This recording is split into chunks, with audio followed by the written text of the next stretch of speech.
അപ്പോൾ എങ്ങനെയാണ് ഓണം? നമുക്ക് ആ ഓണത്തിൻ്റെ കുറച്ച് കാര്യങ്ങളൊക്കെ ഇങ്ങനെ സംസാരിച്ച് നമുക്ക് നിങ്ങളുടെ ജീവിതത്തിലൂടെ ഇങ്ങനെ ഒന്ന് സഞ്ചരിച്ച് നിങ്ങൾ എങ്ങനെയാണ് ഒരുമിച്ചത്, എങ്ങനെയാണ് നിങ്ങളുടെ രണ്ടുപേരുടെയും ജീവിതം എങ്ങനെയായിരുന്നു പോയിരുന്നത് എന്നൊക്കെ ഒരു പോഡ്കാസ്റ്റ് ഒരു രീതിയിൽ പോലെ തന്നെ പോകുന്ന ഒരു ഓണ എപ്പിസോഡ് എന്നുള്ളതാണ് നമ്മൾ ഉദ്ദേശിക്കുന്നത്. അപ്പോൾ നമുക്ക് ശ്രീലക്ഷ്മിയിൽ നിന്ന് തന്നെ തുടങ്ങാം അല്ലേ? ശ്രീലക്ഷ്മി വന്നപ്പോഴേ പറഞ്ഞു ചേട്ടൻ ഇച്ചിരി ഒരു ഇൻട്രവേർട്ടും ഞാനൊരു എക്സ്ട്രാവേർട്ടും ആണെന്നാണ് പറഞ്ഞത്. അങ്ങനെയാണോ? അങ്ങനെ തന്നെയാണ്. അധികം സംസാരിക്കാറില്ല. സംസാരിക്കില്ല. എന്ത് പറ്റി? അതെന്ത് പറ്റിയെന്ന് ചോദിച്ചാൽ അങ്ങനെ കാരണമൊന്നും അറിയില്ല. കാരണം ഇങ്ങനെയാണ്.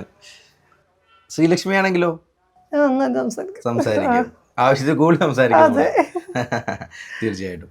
അപ്പം ഓണവിശേഷങ്ങളിലേക്ക് തന്നെ നമുക്ക് തുടങ്ങിയിട്ട് നമുക്ക് നിങ്ങളുടെ വിശേഷങ്ങളിലേക്ക് ഇങ്ങനെ കിടക്കാം. എനിക്ക് തോന്നുന്നു നിങ്ങളുടെ ഒരുമിച്ചുള്ള ആദ്യത്തെ ഓണമാണ്. രണ്ടാമത്തെ ഓണമാണ്.